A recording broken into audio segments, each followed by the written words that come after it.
আপনার এখানে সাজানো দেখছি রেড বুল 5 কেস রেড বুল নিষিদ্ধ বাংলাদেশে, আমদানি নিষিদ্ধ, বিক্রয় নিষিদ্ধ, তারপর আপনি এগুলো কেন বিক্রয় করছেন?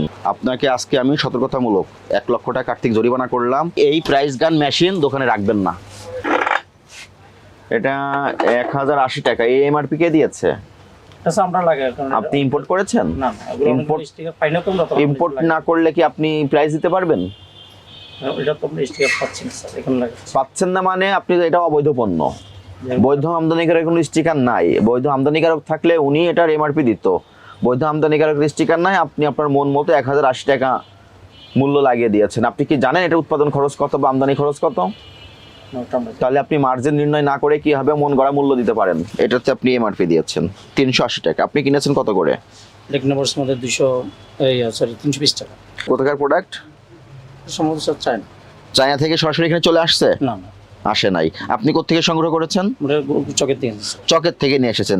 চকে যে এইগুলো ফেক ভাবে তৈরি হয় এমন কারখানা ইতিপূর্বে অনেক ধ্বংস করা হয়েছে, তারপরেও আপনি চক থেকে নিয়ে এসে চায়না বলে নিচে প্রাইস দিয়ে লাগিয়ে দিচ্ছেন। সম্পূর্ণ প্রক্রিয়াটা ইলিগাল। আপনার তো এখানে চেক করলে প্রত্যেকটা আইটেমে একই ধরনের ফল পাওয়া যাচ্ছে। মেয়াদ কবে শেষ হয়েছে? এটা হলো 8/6/2025 মেয়াদ শেষ হয়েছে। আমি প্রথমেই বলে নিয়েছি এখানে যাচ্ছে বিক্রয়ের জন্য কিনা, বললেন হ্যাঁ। তাহলে আপনি ভালো পণ্যের সঙ্গে কেন রাখলেন? মেয়াদ উত্তীর্ণ পণ্য তো আলাদা সংরক্ষণ করতে হয়।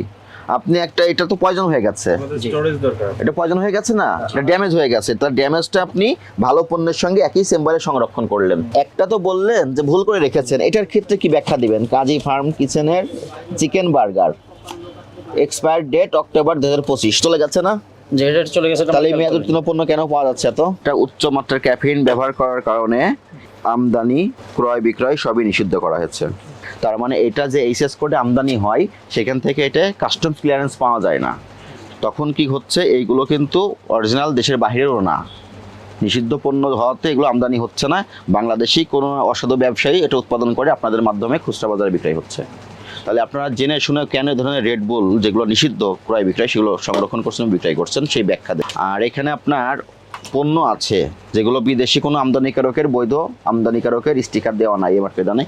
আপনি এই প্রাইস গিভিং মেশিনটা ব্যবহার করে নিজের মন মতো মূল্য নির্ধারণ করে দিচ্ছেন। এটা সম্পূর্ণ আপনার ইখতিয়ার বহির্ভূত কাজ। আপনার দোকানের 65% পণ্য বাহিরের, বিদেশি পণ্য, এবং প্রত্যেকটা পণ্যে আপনি ইচ্ছামতো মূল্য নির্ধারণ করে দিয়েছেন।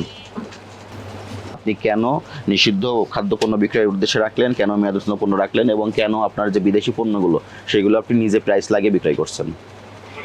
এগুলো আপনার এখানে অপরাধ সংগঠিত হয়েছে। আপনি অপরাধ স্বীকার করেন?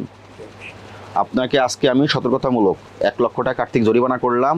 এরপর থেকে আপনি এই ধরনের পণ্য রাখবেন না এবং কাকে সহযোগিতা করবেন না, মেয়াদ উত্তীর্ণ পণ্য রাখবেন না, এবং যেগুলো বাইরের পণ্য বৈধ আমদানিকারকের স্টিকার দেখে নিশ্চিত হয়ে আপনি দোকানে রাখবেন, বিক্রয় করবেন।